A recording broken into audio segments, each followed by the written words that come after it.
नमस्ते।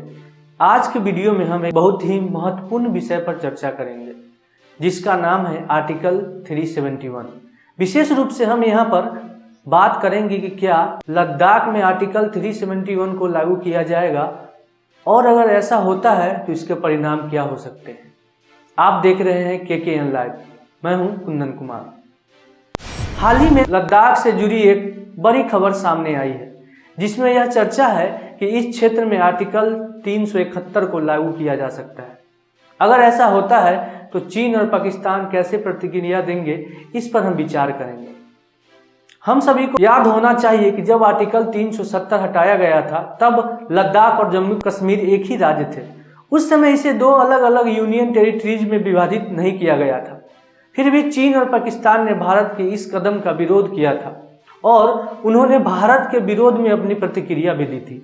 वर्तमान में सरकार ने अभी तक यह स्पष्ट नहीं किया है कि यह प्रावधान लागू होगा या नहीं, लेकिन कई रिपोर्ट्स के अनुसार कहा जा रहा है कि गृह मंत्री अमित शाह का प्लान है कि लद्दाख में आर्टिकल 371 को लागू किया जाए।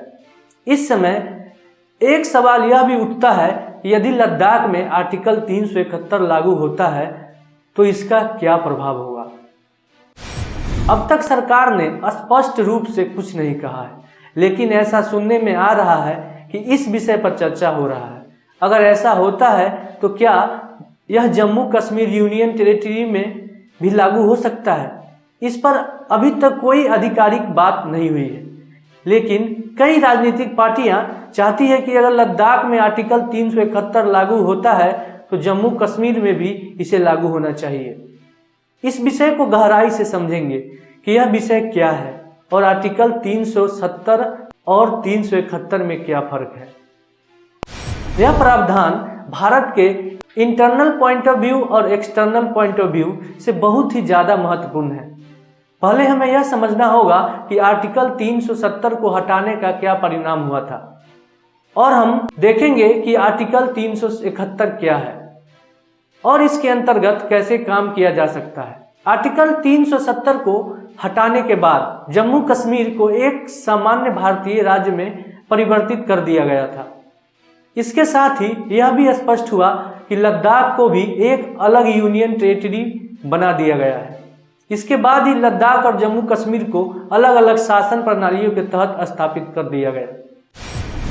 अब हमें यहाँ यह देखने की जरूरत है कि आर्टिकल 370 और आर्टिकल 371 में क्या अंतर है। आर्टिकल 370 का आरंभ भारतीय संविधान के अनुच्छेद 370 में हुआ था, जिसके तहत जम्मू कश्मीर को एक विशेष स्थान प्राप्त था। इसे स्थानीय निकायों को अधिक अधिकार और स्वतंत्रता प्रदान करने के लिए बनाया गया था, जिससे इस क्षेत्र में शासन करने वाले लोगों को विशेष सुविधा और स्वतंत्रता मिलती रही थी। इस धारा के तहत जम्मू कश्मीर को नागरिकता, जमीनी स्वामित्व और स्थानीय शासन के क्षेत्र में कई प्रावधान प्राप्त थे। आर्टिकल 370 को 2019 में हटा दिया गया और जम्मू कश्मीर को एक सामान्य राज्य का दर्जा प्राप्त हुआ, जिस वजह से जम्मू कश्मीर के लोगों को जो विशेष अधिकार प्राप्त थे वो समाप्त हो गए। अब हम आर्टिकल 371 पर बात करते हैं। आर्टिकल 371 भारतीय संविधान का एक अनुच्छेद है जो विशेष राज्यों और क्षेत्रों के लिए विशेष प्रावधान प्रदान करता है। इसका उद्देश्य विभिन्न क्षेत्रों में भारी जनसंख्या, विभिन्न सांस्कृतिक विविधता और स्वाभाविक रूप से विकसित प्रदेशों को विशेष रूप से शासित करता है। आर्टिकल 371 के तहत कुछ राज्य को विशेष स्थान दिए गए हैं, जिस वजह से वहां के नागरिकों को कुछ विशेष अधिकार और सुरक्षा प्राप्त है। इसका एक और उदाहरण लद्दाख में जल्द ही लागू होने वाले आर्टिकल 371 के माध्यम से देखा जा सकता है, जिसका मुख्य उद्देश्य वहां के लोगों को सुरक्षित रखना और लद्दाख को विकसित करना है।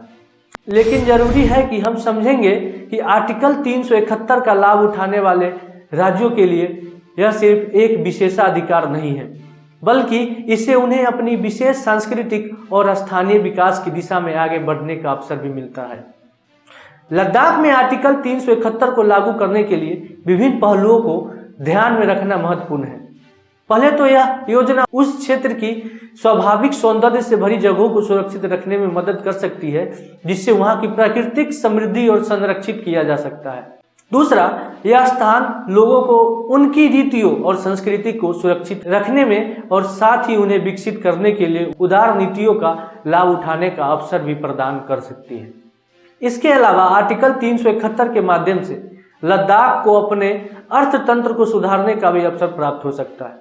अगर आर्टिकल 371 लागू हो जाता है तो इससे यह संकेत मिलता है कि सरकार चाहती है कि लद्दाख अपने विकास में आगे बढ़े और अपने नागरिकों के उत्थान के लिए कदम उठाए। आर्टिकल 371 को लद्दाख में लागू करने से न केवल वहां के लोगों को अधिक स्वतंत्रता और सुरक्षा मिलेगी, बल्कि इससे इस क्षेत्र की सांस्कृतिक और प्राकृतिक समृद्धि को बढ़ावा भी मिलेगा।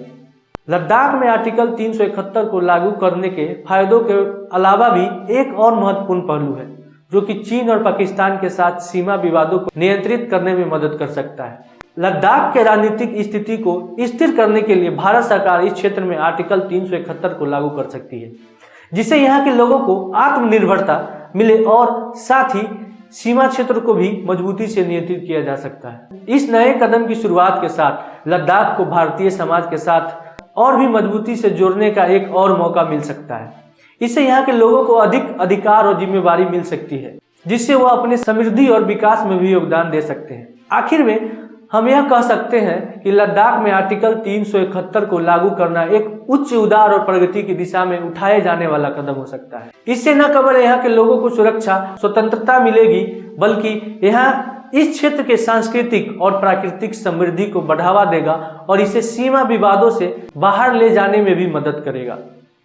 हम आशा करते हैं कि हमारी यह चर्चा आपको एक महत्वपूर्ण विषय पर सोचने के लिए प्रेरित करेगी और आप इसे एक नए दृष्टिकोण से देखेंगे।